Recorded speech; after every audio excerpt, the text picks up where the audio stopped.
ইলিশ মাছ তো আজকাল মধ্যবিত্তের নাগালের বাইরে চলে গেছে বন্ধুরা। কিন্তু এই যে মাছটা দিয়ে আমি আজকে রান্না করেছি সর্ষে ইলিশের বদলে, এই মাছটা এত টেস্টি যে একবার খেলে তোমার মনে হবে না এত দাম দিয়ে ইলিশ মাছ কিনে সর্ষে দিয়ে রান্না করে খাই। হ্যাঁ বন্ধুরা, ঠিকই বলছি। By the way, welcome back to my channel Lipi's daily infotainment. মূল রেসিপিতে যাওয়ার আগে যে সকল বন্ধুরা আমার চ্যানেলে আছো আগে থেকে তাদেরকে ধন্যবাদ, এবং যারা এখনও সাবস্ক্রাইব করে আমার পাশে থাকুনি তাদেরকে রিকোয়েস্ট করছি সাবস্ক্রাইব করে পাশে থেকো, ঠিক আছে? আর হ্যাঁ, আজকের রান্নাটা মূলত আমি সর্ষের তেল দিয়েই করছি। সরিষার তেল দিয়ে দিচ্ছি বন্ধুরা। এই যে মাছটা নিয়েছি, সিলভার কার্প বলে, এটাকেই আজকে সর্ষে দিয়ে রান্না করব। মাছটা বেশ বড় ছিল, আর এই মাছটা বড় খেলে কিন্তু স্বাদ দুর্দান্ত লাগে। হলুদ লবণ মাখিয়ে নিচ্ছি। প্রথমে একটু ভেজে নেব।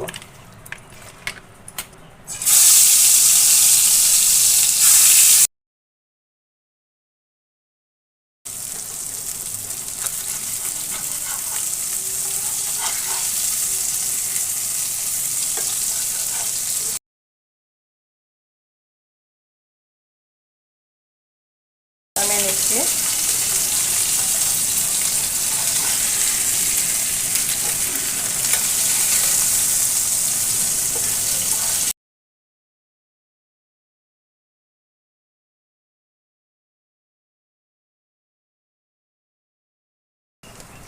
এবার একটু জিরা তেলে নেব। জিরাটা দেওয়ার চেষ্টা করবে এভাবে। আগে থেকে করে রাখলে সেটা আবার একটু ফ্লেভারটা কম থাকে, যার কারণে সাথে সাথে করলে টেস্টটা একটু বেশি ভালো লাগে।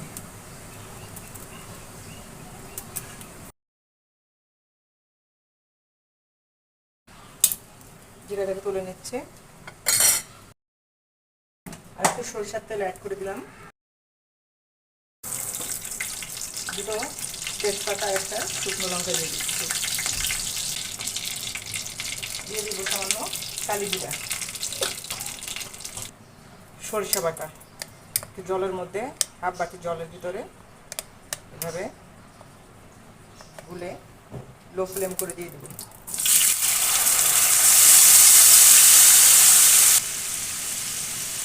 সামান্য লবণ অ্যাড করছি।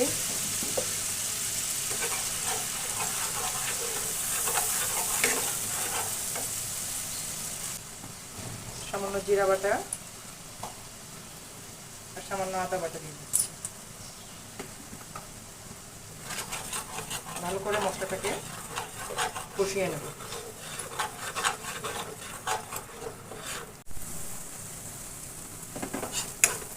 সরষে এবং মশলাটা এরকম ভাজা ভাজা হয়ে গেলে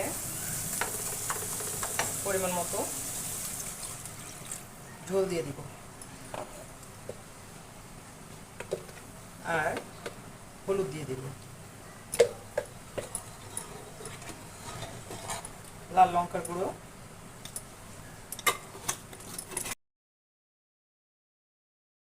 ধনিয়া গুঁড়ো সামান্য। জাল ওঠা পর্যন্ত ওয়েট করব। আশা করি ভিডিওটি ভালো লাগবে। ভালো লাগলে অবশ্যই লাইক, কমেন্ট, শেয়ার করো, ঠিক আছে? জাল উঠে গেছে, এবার মাছটা দিয়ে দিচ্ছি।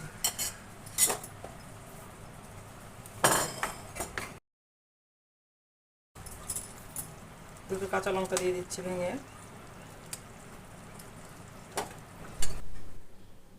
আস্তে আস্তে করে মাছগুলোকে উল্টে পাল্টে সরিষার ঝোলে মাখিয়ে নেব।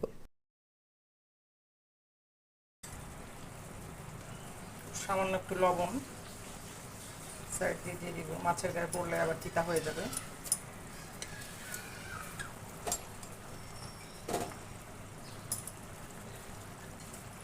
এবার এই জিরাটাকে আমি ঘষে নেব।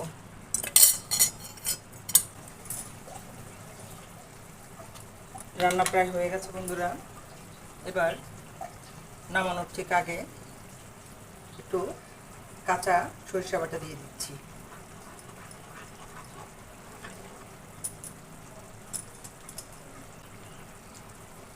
জালটা বন্ধ করে দিচ্ছি। এটাতে কম ঝোল খাইতে চাইলে তোমরা কম দিতে পারো। আমি একটু ঝোল ঝোল রাখতে চাচ্ছি, কারণ আমার পছন্দ যে একটু ঝোল ঝোল গরম ভাতের সঙ্গে খুব ভালো লাগে আমার খেতে। সব শেষে আগে যে ভেজে রাখা জিরা ছিল সেটাকে গুঁড়ো করে ঝোলে মিশিয়ে দিচ্ছি। ব্যাস বন্ধুরা, তৈরি হয়ে গেছে অসাধারণ স্বাদের এই সর্ষে কার্প রেসিপি। জিরাটাকে সুন্দর করে মিশিয়ে দেবো এভাবে।